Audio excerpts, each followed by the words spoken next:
कक्षा 12वीं रसायन इकाई 2 विलयन। और आज हम बात करेंगे गैसों की विलयता पर। वी लव मैथ्स में एक बार फिर से आप सभी का स्वागत है। मैथ्स, फिजिक्स और केमिस्ट्री की डेली क्लासेस। अगर अभी तक आपने इस चैनल को सब्सक्राइब नहीं किया है तो चैनल को सब्सक्राइब कर लें, साथ ही साथ लाइक, शेयर और कमेंट से जरूर करें। आज हम देखेंगे गैसों की विलयता किसे कहते हैं और गैसों की विलयता को प्रभावित करने वाले कारक कौन कौन से होते हैं। तो सबसे पहले हम देखते हैं गैसों की विलयता। अगर हम गैसों की विलयता की बात कर रहे हैं तो सबसे पहले हमको समझना पड़ेगा कि विलयता क्या चीज होता है। तो पहले आप ये देख लीजिए कि विलयता हम किसे कहते हैं। तो मान लो हम विलायक का एक निश्चित मात्रा ले लेते हैं, या हम कोई विलायक ले लिए, ये विलायक है, इसको मान लो हम ले लिए 100 ml। विलायक एक निश्चित मात्रा ले लिए 100 ml। अब इसमें हम कोई विलेय जो है घोलते जाते हैं, इसमें हम घोलते जाते हैं कोई विलेय, कोई पदार्थ हमको घोलते जाना है। तो कितना पदार्थ घुलेगा ये बहुत से कारकों पे डिपेंड करता है, लेकिन मुख्य रूप से डिपेंड करता है ताप और दाब पर। तो मान लेते हैं यहाँ एक निश्चित ताप है, एक निश्चित ताप पर, क्योंकि विलयता किस पे डिपेंड करता है, तो ताप पर भी विलयता निर्भर करता है। तो एक निश्चित ताप ले लिए और हम विलायक का एक निश्चित मात्रा ले लिए, इसमें हम किसी विलय को घोलते गए। मान लो हम 10 ग्राम घोले, इसमें घुल गया, उसकी मात्रा को बढ़ाते गए, 20 ग्राम घोले, घुल गया, लेकिन उसके बाद इसमें हम और घोलते गए तो अब नहीं घुला। समझ में आ रहा है ना। एक निश्चित तापमान है और विलायक हम कितना लिए हैं 100 ml, और इसमें हम किसी विलय को घोलते जा रहे हैं, विलय के मात्रा को बढ़ाते जा रहे हैं। तो एक स्थिति ऐसी आएगी कि इसमें हम और विलय नहीं घोल सकते। तो अब ये जो विलयन बना है उसको हम क्या कहेंगे, पढ़े हैं, संतृप्त विलयन कहेंगे। मतलब इसमें अगर हम और विलय नहीं घोल सकते, मतलब ये जो विलयन है ये क्या बन गया, ये बन गया संतृप्त विलयन। तो ये जो विलय की अधिकतम मात्रा हम घोले हैं उसी को हम कहते हैं पदार्थ की विलयता। अब अगर इतनी बातें समझ में आ रही होंगी तो विलयता की परिभाषा बनाना बहुत आसान है। परिभाषा कैसे बनाएंगे देखिए। एक निश्चित ताप पर किसी विलायक के निश्चित मात्रा में, एक निश्चित ताप पर विलायक के किसी निश्चित मात्रा में घोले गए या उपस्थित विलय की जो अधिकतम मात्रा है उसको हम कहते हैं पदार्थ की विलयता। वैसे बुक में यहां शुरुआत करता है परिभाषा को, आप कहीं से कर सकते हो। ये सारे कंडीशन उस परिभाषा में आना चाहिए। बुक में क्या परिभाषा लिखा रहता है, विलय यानी कि पदार्थ की वह अधिकतम मात्रा जो एक निश्चित तापमान पर विलायक के एक निश्चित मात्रा में घुले हो, तो उस अधिकतम मात्रा को हम कहते हैं पदार्थ की विलयता। तो एक तो परिभाषा ये हो गया। चलिए परिभाषा में एक बार फिर से देखते हैं। विलय की वह अधिकतम मात्रा जो कि एक निश्चित ताप पर विलायक के एक निश्चित मात्रा में घुली हो, उसे पदार्थ की विलयता कहते हैं। गैसों की विलयता का मतलब है गैसों का द्रवों में विलयता, गैसों का द्रवों में विलयता, या फिर इसी को हम कह सकते हैं गैस का द्रव में विलयन, गैस का द्रव में विलयन। इससे पहले हम पढ़े हैं विलयन मुख्यतः अवस्था के आधार पर 3 प्रकार का होता है, ठोस विलयन, द्रव विलयन और गैस विलयन। फिर तीनों के 3-3 प्रकार होते हैं, मतलब अवस्था के आधार पर विलयन 9 प्रकार का होता है। तो ये जो है गैस का द्रव में विलयन, मतलब ये जो है द्रवीय विलयन है, द्रव विलयन। द्रव विलयन किसे कहते हैं, ऐसा विलयन जिसमें विलायक द्रव हो, जिसमें विलायक द्रव हो, उसको हम कहते हैं द्रव विलयन। विलायक द्रव होना चाहिए, विलेय ठोस भी हो सकता है, द्रव भी हो सकता है और गैस भी हो सकता है। तो उसी का जो प्रकार है गैस का द्रव में विलयन, इससे हमको मिलेगा गैसों की विलेयता। गैस का द्रव में विलयन बोल रहे हैं, मतलब गैस हो गया विलेय और द्रव हो गया विलायक। मतलब हमको गैस को घोलना है किसमें? द्रव में। अब गैसों का जो द्रव में विलेयता है वो विलेय के प्रकृति पे निर्भर करता है, विलायक के प्रकृति पर निर्भर करता है, ताप पे निर्भर करता है और दाब पे। तो गैसों का द्रव में कैसे विलयन बनाते हैं? सोडा वाटर देखे होंगे, सोडा वाटर। सोडा वाटर मतलब क्या होता है? सोडा वाटर जो है कार्बन डाइऑक्साइड का द्रव में जल में विलयन है। सोडा वाटर मतलब कार्बन डाइऑक्साइड प्लस H2O, यानी कि कार्बन डाइऑक्साइड का जल में विलयन, गैस का द्रव में विलयन। या फिर जल में घुली हुई वायु, जल में घुली हुई वायु। अब ये जल में घुली हुई वायु का मतलब क्या है? तालाब हो गया, समुद्र हो गया, जहां जल ही जल है और जल के अंदर में बहुत सारे जीव जंतु होते हैं, सांप, मेंढक, मछली। और जीने के लिए क्या जरूरी है? ऑक्सीजन गैस ना। तो जल के भीतर में जो जीव जंतु हैं उनको ऑक्सीजन गैस कहां से मिलता है? क्योंकि जल में घुला होता है वायु और वायु में होता है ऑक्सीजन। तो ये जो जल में घुली हुई वायु है ये भी किसका एग्जाम्पल हो जाएगा? गैस का द्रव में विलयन। अब चलो, अब हम परिभाषा देखते हैं गैसों की विलेयता का। परिभाषा कैसे बनाएंगे तो उसको समझने के लिए हम मान लेते हैं ये कोई पात्र है और इस पात्र में द्रव भरा हुआ है। ये द्रव है, यानी कि ये विलायक है। अब इसमें हमको किसको घोलना है? गैस को। गैस को हम द्रव में घोलेंगे तब जो विलयन बनेगा उसको हम कहेंगे गैस का द्रव में विलयन। अब इसके लिए क्या करते हैं तो यहां पर हम लेते हैं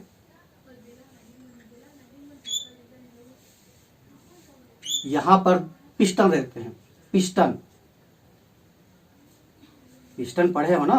पिस्टन मतलब जिसकी सहायता से दाब लगाया जाता है। अब ये गैस के अणु हैं और इस पर हम दाब लगाएंगे, मतलब गैस के जो अणु है कहाँ जाएंगे? चित्र आ रहा है समझ में? ये कोई पात्र है जिसमें हम द्रव लिए हैं विलायक के रूप में और इसमें हमको घोलना है किसको? गैस को। किसकी सहायता से घोलेंगे? तो पिस्टन की सहायता से। पिस्टन क्या है? जिसकी सहायता से प्रेशर लगाया जाता है, दाब लगाया जाता है। अब ये दाब हम लगाएंगे तो गैस के अणु कहाँ जाएगा? ये जाएगा विलयन के विलायक के भीतर। ये अब ये जो विलायक था ये क्या बन गया? अब ये बन गया विलयन। और ये जो विलयन बना हुआ है ये गतिक साम्य में होता है, ध्यान देना। ये जो विलयन है ये होता है गतिक साम्य में। अब ये गतिक साम्य मतलब क्या है ये समझ लो। ये जो गैस के अणु हैं वो जिस गति से विलायक के अंदर जा रहे हैं उसी गति से वो बाहर भी निकल रहे हैं। मतलब विलायक में प्रवेश करने की दर और विलायक से बाहर जाने की दर, किसका? गैस के अणुओं का विलायक में प्रवेश करने की दर और विलायक से बाहर जाने की दर बराबर रहता है। तो इसको हम ये कहते हैं कि ये जो विलयन है वो किस में रहता है? गतिक साम्य में रहता है। हो गया क्लियर? अब यहां से हमको बनाना है गैसों की विलेयता की परिभाषा। बहुत इजी है, बस इसको समझना है। ये जो गैस का द्रव में विलयन है किस पे डिपेंड कर रहा है? देखो, दाब पे डिपेंड कर रहा है और विलेयता ताप पर भी निर्भर करता है। मतलब ये जो गैस का द्रव में विलयन है वो किस पे डिपेंड कर रहा है? ताप पर और दाब पर। तो जब परिभाषा बनाओगे तो ताप और दाब का उल्लेख करना जरूरी है। अब चलिए परिभाषा बनाते हैं।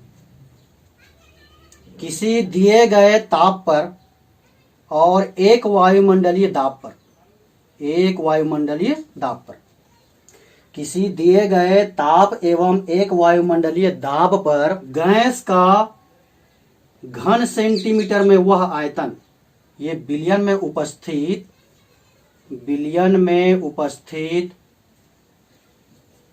बिलियन में उपस्थित गैस का घन सेंटीमीटर में आयतन, घन सेंटीमीटर में आयतन। इतना आ गया समझ में। दिए गए ताप पर एवं एक वायुमंडलीय दाब पर बिलियन में उपस्थित गैस का घन सेंटीमीटर में वह आयतन जो विलायक के एक घन सेंटीमीटर में, किसके? विलायक यानी कि द्रव के, विलायक यानी कि द्रव के एक घन सेंटीमीटर में, एक घन सेंटीमीटर में घुलकर संतृप्त विलयन बनाता है। तो गैसों की विलयता का परिभाषा क्या बन गया? चलो परिभाषा एक बार और देखते हैं।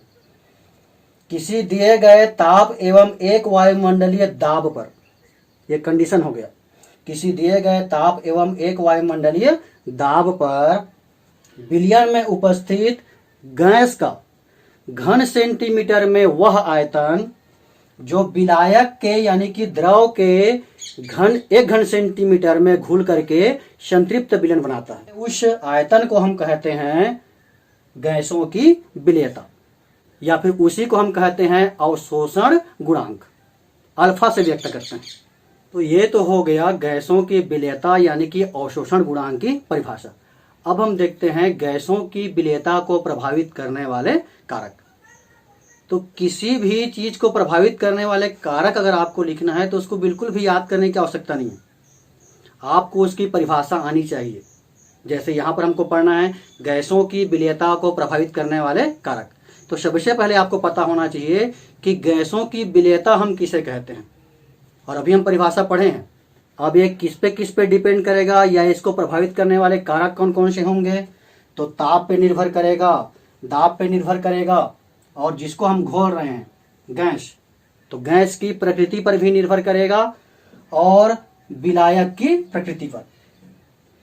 मतलब गैसों की विलयता को प्रभावित करने वाले कारक कौन कौन से हो गए? गैस की प्रकृति, विलायक की प्रकृति, ताप पर और दाब पर। तो गैसों की जो विलयता है वो निर्भर करता है गैसों की प्रकृति पर। अब गैसों की प्रकृति पर किस प्रकार से निर्भर करता है? तो इससे पहले की कक्षाओं में आप पढ़े हैं सरलता से द्रवित होने वाली गैसें और सरलता से द्रवित ना होने वाली गैसें। मतलब गैसों को हम दो भाग में विभाजित कर सकते हैं। एक तो हो जाएगा सरलता से द्रवित होने वाली गैसें, सरलता से द्रवित होने वाली गैसें, और दूसरा हम कह सकते हैं सरलता से द्रवित ना होने वाली गैसें, सरलता से द्रवित ना होने वाली गैसें।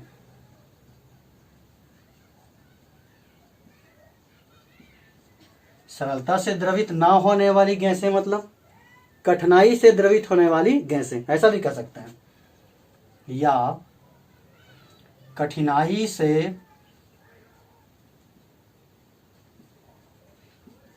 द्रवित होने वाली गैसें।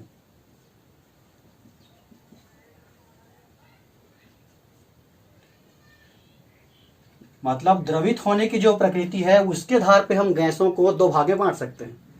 कुछ गैसें ऐसी होती हैं जो आसानी से द्रवित हो जाती हैं, जैसे HCl, NH3, CO2, ये ऐसी इस प्रकार की गैस है जो कि आसानी से द्रवित हो जाता है, सरलता से द्रवित हो जाता है। लेकिन जो द्विपरमाणुक गैसें होती हैं, द्विपरमाणुक गैसें जैसे hydrogen gas, oxygen gas, nitrogen gas, इनको हम कहते हैं द्विपरमाणुक गैस। द्विपरमाण्विक गैस। और ये जो गैस है ये आसानी से द्रवित नहीं होता या फिर कठिनाई से द्रवित होता है। तो ये जो सरलता से द्रवित होने वाली गैसें हैं इनकी विलेयता अधिक होती है, इनकी द्रव में जो विलेयता होती है वो अधिक होता है, इनकी विलेयता अधिक होती है। अब विलेयता अधिक क्यों होती है कहेंगे तो इसका कारण ये है कि ये जो गैस है ये विलायक के साथ क्रिया कर लेती हैं, ये विलायक के साथ क्रिया कर लेती हैं, विलायक से क्रिया। या फिर हम ये कह सकते हैं कि ये जो गैस है उसका जब हम किसी विलायक में विलयन बनाते हैं तो ये गैस जो है आयनित हो जाते हैं। तो विलेयता अधिक होती है, उसका कारण क्या है कि ये जो है विलायक से क्रिया कर लेता है या फिर ये विलयन में आयनित हो जाती है।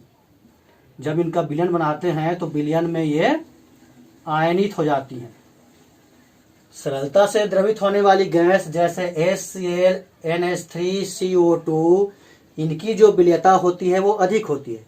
विलेयता अधिक इसलिए होती है क्योंकि ये विलायक के साथ क्रिया कर लेती हैं या फिर जब इसका हम विलयन बनाते हैं तो ये आयनित हो जाती है। जैसे अगर हम HCl इस गैस को अगर हम जल में घोलें तब क्या होगा, देखो HCl प्लस H2O इसको हम घोलते हैं, HCl गैस का जल में हम विलयन बनाते हैं तब क्या होता है, ये बना लेता है H3O plus ion, hydronium ion बोलते हैं, और Cl minus ion, chloride ion. मतलब HCl का द्रव में विलेयता जल में विलेयता अधिक क्यों है कहेंगे तो क्योंकि HCl गैस जो है जल में घुल करके आयनित हो जा रहा है। इसी प्रकार से मान लो हम NH3 की बात करते हैं, अमोनिया गैस की। NH3 को जब हम जल में घोलते हैं तो इसकी विलेयता अधिक क्यों होती है, क्योंकि अमोनिया जो है जल के साथ क्रिया करके बना लेता है अमोनियम हाइड्रा ऑक्साइड। मतलब या तो गैस जो है आयनित हो गया या फिर वो विलायक के साथ क्रिया कर लिया, इसलिए गैस की इन गैसों की जो विलेयता है वो अधिक होती है। वैसे ये भी आयनित हो जाता है, ये आयनित हो जाता है NH4 प्लस आयन और OH माइनस आयन। अगर हम कार्बन डाइऑक्साइड की बात करें CO2 और कार्बन डाइऑक्साइड को हम जल में घोलते हैं तब क्या होता है, देखो ये बना लेता है H2CO3। यहां तक आ गया समझ में। सरलता से द्रवित होने वाली जो गैस है जैसे HCl गैस है, अमोनिया गैस है, कार्बन डाइऑक्साइड गैस है, इनकी विलायक में जो विलेयता है वो अधिक होती है। अब विलेयता अधिक क्यों होती है, तो विलेयता अधिक इसलिए होती है क्योंकि ये जो गैस है जो सरलता से द्रवित होती हैं ये जो है या तो विलायक के साथ क्रिया कर लेती हैं या फिर वो विलयन में आयनित हो जाती हैं, इसलिए इन गैसों की विलेयता अधिक होती है। अब हम बात करते हैं उन गैसों की जो सरलता से द्रवित नहीं होती, यानी कि द्विपरमाण्विक gas, hydrogen gas, oxygen gas और नाइट्रोजन गैस, इनकी विलेयता कम होती है। पहले तो आपको समझना है कि इनकी विलेयता कम होती है। और इनकी विलेयता कम क्यों होती है, क्योंकि ये जो गैसें होती हैं ये बहुत हल्की होती हैं। ये जो गैसें होती हैं वो हल्की होती हैं, हल्की गैस, इसलिए इनकी विलेयता जो है कम होती है। तो गैसों की जो विलेयता है वो सबसे पहले किस कारक पर निर्भर करता है, तो गैस की प्रकृति पर। अब गैस को हमको किस में घोलना है, विलायक में घोलना है। मतलब अब जो गैस की विलेयता है वो किस पे डिपेंड करेगा, विलायक की प्रकृति पर। तो दूसरा कारक हम देखते हैं विलायक की प्रकृति पर। चलिए अब हम देखते हैं गैसों की जो विलेयता है वो विलायक की प्रकृति पर कैसे निर्भर करता है। विलेयता का एक सामान्य सिद्धांत आप पढ़ते आए हो, समान समान को घोलता है। अब ये क्या चीज है, देखो विलेयता का एक सामान्य सिद्धांत होता है, विलेयता का सामान्य सिद्धांत, और ये भी आप पहले पढ़े हो। ये सामान्य सिद्धांत होता है समान को घोलता है।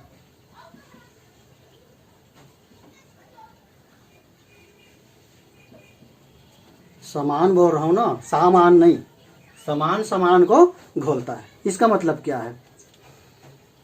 ध्रुवीय और अध्रुवीय पढ़े हो?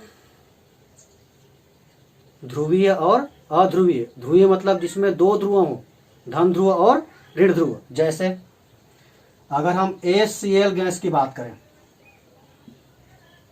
HCl गैस की, और लेते हैं ऑक्सीजन गैस, नाइट्रोजन गैस। अभी भी हम पढ़े हैं ये सरलता से द्रवित होने वाली गैसें हैं और ये सरलता से द्रवित नहीं होने वाली गैसें हैं। HCl गैस की बात करें तो ये HCl किस रूप में रहता है? इसमें HCl ऐसा बनाएंगे तो इसमें आंशिक प्लस होता है और इसमें आंशिक माइनस होता है। तो हम ये कहेंगे कि HCl क्या है? ये ध्रुवीय है।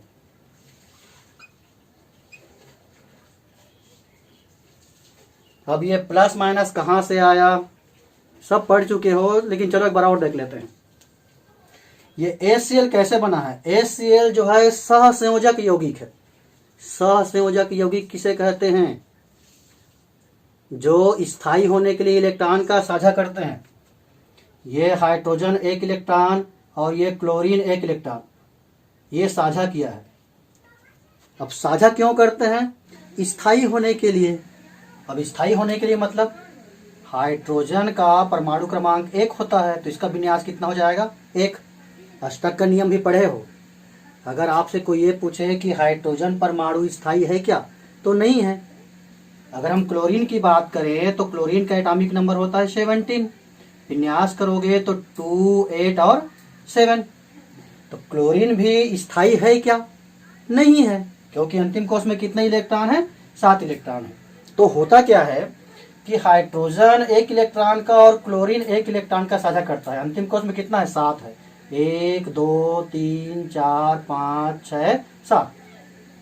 अब ये क्लोरीन का कुल इलेक्ट्रॉन कितना हो गया? क्योंकि ये साझे का है, और साझा किसे कहते हैं? साझे का इलेक्ट्रॉन मतलब उसमें जितना अधिकार हाइड्रोजन का है उतना ही अधिकार क्लोरीन का भी है। तो अब क्लोरीन में इलेक्ट्रॉनों की संख्या हो गया 8 और हाइड्रोजन में इलेक्ट्रॉनों की संख्या हो गया 2। मतलब हाइड्रोजन भी स्थायी हो गया और क्लोरीन भी स्थायी हो गया। तो दो परमाणु इलेक्ट्रॉनों का साझा क्यों करते हैं? तो स्थायी होने के लिए। अब ये जो साझे का इलेक्ट्रॉन है, यहां पर बनता है सहसंयोजक बंध। इस प्रकार से हम लिखते हैं, हाइड्रोजन और क्लोरीन के बीच एक एक इलेक्ट्रॉन का साझा हुआ है तो एक लाइन ऐसा खींचते हैं। 2 इलेक्ट्रॉन का होगा तो 2 लाइन खींचेंगे। अब ये साझे का इलेक्ट्रॉन है, मतलब जितना अधिकार हाइड्रोजन का है उतना ही अधिकार किसका है? क्लोरीन का है। तो ठीक बीच में होना चाहिए, लेकिन ये जो साझे का इलेक्ट्रॉन है ठीक बीच में नहीं होता। ये क्या होता है? ये क्लोरीन की ओर थोड़ा से विस्थापित हो जाता है। अब अगर आपके मन में ये आ रहा है कि ये बीच में क्यों नहीं रहता है, क्लोरीन की ओर क्यों चला जाता है, तो उसके लिए आप पढ़े हो विद्युत ऋणता। क्लोरीन की विद्युत ऋणता हाइड्रोजन से अधिक होता है, इसीलिए साझे का इलेक्ट्रॉन क्लोरीन की ओर विस्थापित हो जाता है। मतलब ये इलेक्ट्रॉन ले रहा है, मतलब क्या बताएगा? माइनस बताएगा। ये बताता है आंशिक माइनस और ये बताता है आंशिक प्लस। मतलब HCl सहसंयोजक यौगिक तो है, लेकिन उसमें धन ध्रुव है और ऋण ध्रुव है। इसका मतलब क्या हुआ? HCl क्या है? ध्रुवीय गैस है। आगे समझ में? अगर हम ऑक्सीजन अणु की बात करें तो ऑक्सीजन का एटॉमिक नंबर होता है 8। विन्यास करोगे तो 2 और 6। अभी ये जो ऑक्सीजन परमाणु है ये भी स्थायी नहीं है, क्योंकि अंतिम कोश में 6 है, यहाँ 8 होना चाहिए। तो ये जो ऑक्सीजन परमाणु है 1, 2, 3, 4, 5, 6, और ये दूसरा ऑक्सीजन परमाणु है 1, 2, 3, 4, 5, 6। ये जो है 2 इलेक्ट्रॉन का साझा कर लेते हैं। अब इसका भी 8 हो गया और इसका भी 8 हो गया, मतलब यहां से क्या बना? O2 बना। तो O2 स्थायी हो गया। स्थायी होने के लिए क्या किए? ऑक्सीजन के 2 परमाणु 2 इलेक्ट्रॉन का साझा किए। मतलब ऑक्सीजन भी क्या है? सहसंयोजक यौगिक है। तो यहां पर ऑक्सीजन और ऑक्सीजन के बीच में यह बन गया डबल बॉन्ड।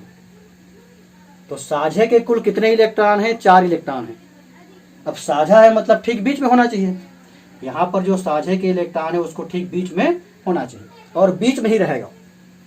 यहाँ भी बीच में होना था लेकिन वो क्लोरीन की ओर चला गया। ये किसी ऑक्सीजन की ओर नहीं जाएगा क्योंकि दोनों ऑक्सीजन है, मतलब दोनों की जो विद्युत ऋणता है वो बराबर है। तो यहाँ पर प्लस माइनस उत्पन्न हुआ क्या? नहीं हुआ। मतलब ये कह सकते हैं कि ये जो oxygen gas, nitrogen gas, hydrogen gas, ये सब क्या है? ये अध्रुवीय है।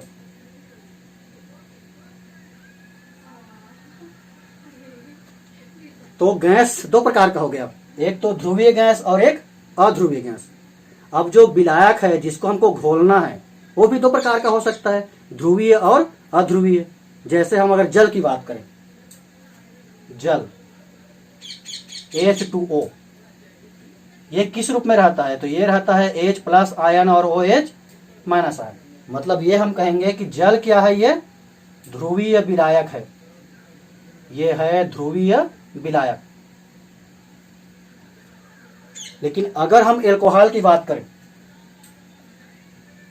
एल्कोहल या कोई भी कार्बनिक विलायक, कार्बनिक विलायक, तो ये होता है अध्रुवीय। अब यहां तक इतना तो क्लियर हो गया कि जो गैस है वो या तो ध्रुवीय होगा या फिर अध्रुवीय होगा। और गैस को हमको जिस विलायक में घोलना है वो भी क्या हो सकता है? ध्रुवीय या अध्रुवीय। तो ये समान जो है समान को घोलता है, इसका मतलब ये है कि ये जो ध्रुवीय है वो ध्रुवीय में घुलेगा, ध्रुवीय गैस ध्रुवीय विलायक में घुलेगा और अध्रुवीय जो है अध्रुवीय में घुलेगा। जो ध्रुवीय गैस HCl है उसका ध्रुवीय विलायक में विलेयता अधिक होती है और ये जो ध्रुवीय है उसको हम अध्रुवीय विलायक में घोलेंगे तो घुल सकता है लेकिन विलेयता बहुत कम होगा। इसलिए हम ये कहते हैं कि ध्रुवीय गैस ध्रुवीय विलायक में विलेय होगा और अध्रुवीय गैस अध्रुवीय विलायक में विलेय होगा। तो ये हो गया दूसरा कारक विलेय की प्रकृति पर। अब हम देखते हैं तीसरा कारक, ताप पर किस प्रकार से गैस की विलेयता निर्भर करती है। गैसों की जो विलेयता है वो ताप पर कैसे निर्भर करता है। अब हम गैसों की विलेयता मतलब गैस का द्रव में विलयन की बात कर रहे हैं ना। मतलब ये कोई गैस है, इसको हम किसी द्रव में विलेय किए तब बना विलयन। ये कोई अभिक्रिया हो गया, गैस को हम द्रव में विलेय किए तब क्या बना? विलयन बना। और ये जो अभिक्रिया होता है, एक तो ये उत्क्रमणीय है, आप पढ़े हो, ऐसा चिन्ह है, मतलब क्या है? ये उत्क्रमणीय है। प्लस यहां से निकलता है ऊष्मा, ऊष्मा निकलता है। अब ये जो अभिक्रिया है ये उत्क्रमणीय भी है और ऊष्मा क्षेपी भी है। ऊष्मा निकल रहा है ना, ऊष्मा निकल रहा है मतलब उत्क्रमणीय है। और यहां से क्या सिद्ध हो गया कि ऊष्मा क्षेपी है। और इससे पहले आप पढ़े हो ली सातिलिये का सिद्धांत, याद होगा, ली सातिलिये।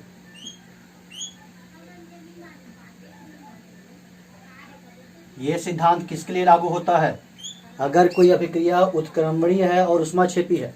अब ये ली सातिलिये सिद्धांत क्या कहता है कि अगर हम इस अभिक्रिया का ताप बढ़ाएंगे, देखो ये अभिक्रिया जब संपन्न हो रही है तो ऑलरेडी ऊष्मा निकल रहा है, ताप बढ़ रहा है ना। अगर इसका ताप हम और बढ़ा दें तब क्या होगा? ये जो पश्च दिशा में होने वाली क्रिया है ये बढ़ जाएगी। मतलब विलयन तो बनेगा लेकिन विलयन से फिर क्या बनने लगेगा? गैस और द्रव बनने लगेगा। इसका मतलब ये हुआ कि ताप हम बढ़ाते हैं, ताप बढ़ाने पर अधिकांश गैसों की जो विलेयता है वो घटते जाता है। अधिकांश बोल रहे हैं ना, ताप बढ़ाने पर अधिकांश गैसों की विलेयता, अधिकांश गैसों की विलेयता घटते जाती है।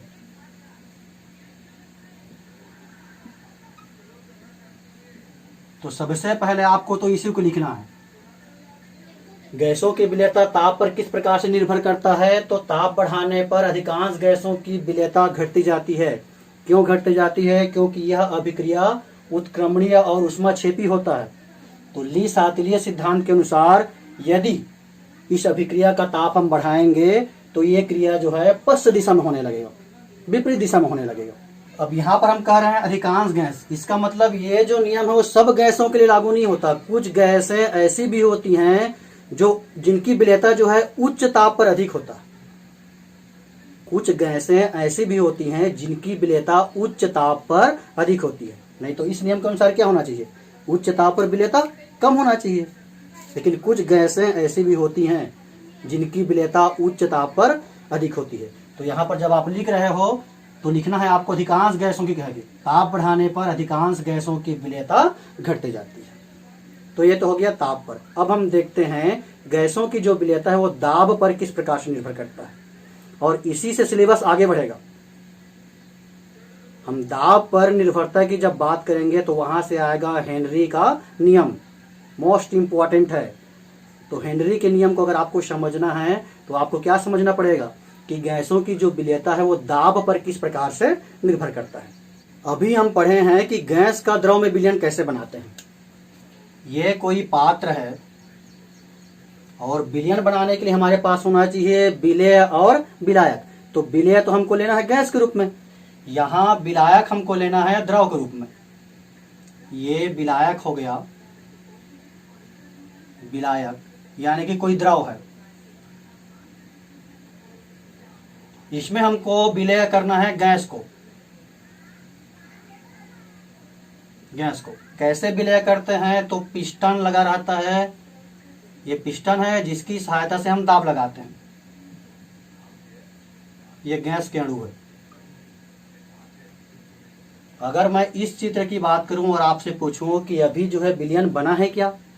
नहीं बना है, क्योंकि गैस तो ऊपर में है, गैस अलग है और द्रव अलग है, मतलब अभी विलयन नहीं बना है। ये पिस्टन की सहायता से हम दाब बढ़ाते जाएंगे तब क्या होगा? दाब बढ़ाएंगे तो आयतन कम होगा ना, आयतन कम होगा तो ये जो गैस के अणु है वो विलायक में प्रवेश करेंगे। ये विलायक में प्रवेश किए, कब प्रवेश किए? जब हम दाब बढ़ाए तब। अब ये बन गया विलयन। विलयन, और ये तो सिंपल सी बात है कि आप दाब जितना ज्यादा बढ़ाते जाओगे विलायक में प्रवेश करने वाले अणुओं की संख्या भी बढ़ती जाएगी। किसकी संख्या? विलायक में प्रवेश करने वाले गैस के अणुओं की संख्या। अब ये बन गया है विलयन। किस पे निर्भर कर रहा है? दाब पे निर्भर करता है। दाब हम बढ़ाते जा रहे हैं तो गैस की जो विलेयता है वो बढ़ते जा रहा है। हो रहा है क्लियर ना? ये दाब बढ़ाते जाओगे मतलब आयतन कम होते जाएगा, आयतन कम होगा मतलब ये जो गैस के अणु हैं वो जो है अधिक प्रवेश करेंगे। और इससे पहले हम पढ़े हैं ये गतिक साम्य में रहते हैं। ये किस में रहते हैं? अभी हम पढ़े हैं गतिक साम्य में। गतिक साम्य मतलब विलयन में से गैस के अणु जिस दर से बाहर निकल रहे हैं उसी दर से प्रवेश भी करते रहते हैं। मतलब ये कह सकते हैं कि विलयन में गैस की जो अणुओं की संख्या है उसमें कोई परिवर्तन नहीं होता, क्योंकि जितना बाहर निकल रहा है उतना ही उसमें प्रवेश भी कर रहा है।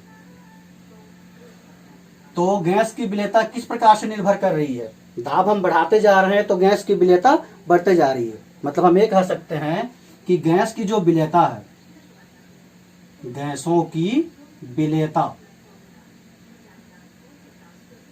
ये दाब के समानुपाती होता है। अर्थात दाब हम बढ़ाते जाते हैं तो गैसों की जो द्रव में विलेयता है वो बढ़ते जाता है। और यही है हेनरी का नियम। हेनरी का नियम मोस्ट इंपॉर्टेंट है। तो अगले क्लास में हम देखेंगे हेनरी का नियम, इसका गणितीय स्वरूप देखेंगे और हेनरी के नियम की सीमाएं कौन कौन सी होती हैं, साथ ही साथ हेनरी के नियम के अनुप्रयोग।